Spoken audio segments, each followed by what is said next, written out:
আমার এমন একটা অবস্থা ছিল যা প্রস্রাব আমি রাখতে পারতাম না। আমার ঘন ঘন প্রস্রাব হইতো, তারপর রাতে ঘুমাতে পারতাম না।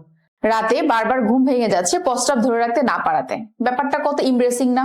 হঠাৎ আমরা বাইরে কোথাও ঘুরতে গিয়েছি, প্রস্রাবের প্রেশার এসেছে, কোনো উপযুক্ত জায়গা না থাকাতে মানে ওয়াশরুম না থাকাতে প্রস্রাব ধরে রাখতে পারছি না, জামা কাপড় নষ্ট হয়ে যাচ্ছে।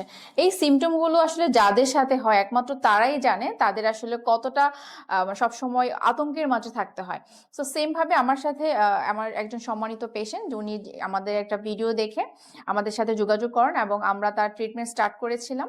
আজকে উনি ওনার সেকেন্ড সেশনে এসেছেন এবং আমরা আপুর কাছ থেকে শুনবো উনি আসলে ওনার কোন সিমটম নিয়ে আমাদের কাছে এসেছেন এবং একটা সেশন নিয়ে ওনার কেমন চেঞ্জ পেয়েছেন। আপু, আপনি আপনার অনুভূতিটা শুধু শেয়ার করেন আমাদের সাথে।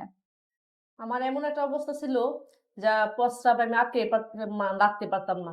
আমার ঘন ঘন প্রস্রাব হইতো, তারপর রাতে ঘুমাতে পারতাম না। এ, মানে প্রস্রাবের জ্বালাই, মানে একটু পর পর প্রস্রাব হতো। আর হাঁচি কাশি দিলে প্রস্রাব জড়তো। মানে আমি অনেক ইয়েতে আসছিলাম।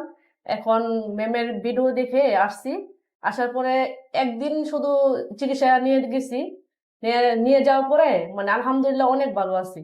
মানে আমি অনেক পরিবর্তনটা আমি বুঝতে পারছি। আচ্ছা, ফিমেলদের দেখা যায় ইনকন্টিনেন্সের সাথে পেলভিক ফ্লোর মাসেলের অনেক সম্পৃক্ততা আছে। আমরা যখন আসলে নিজেদের পেলভিক রিজনে কোনো সমস্যা ফিল করি, আমরা আসলে সঙ্গে সঙ্গে দেখা যায় প্রস্রাব রিলেটেড হলে নেফ্রোলজিস্টের কাছে যাচ্ছি, ডক্টরের কাছে অবশ্যই যাচ্ছি, বিভিন্ন টেস্ট করাচ্ছি, রিপোর্ট নর্মাল আসছে। কিন্তু আমরা শুধু ওই মাসেলটাকে, পেলভিক ফ্লোরের মাসেলটাকে ওভারলুক করাতে সমাধান পাচ্ছি না।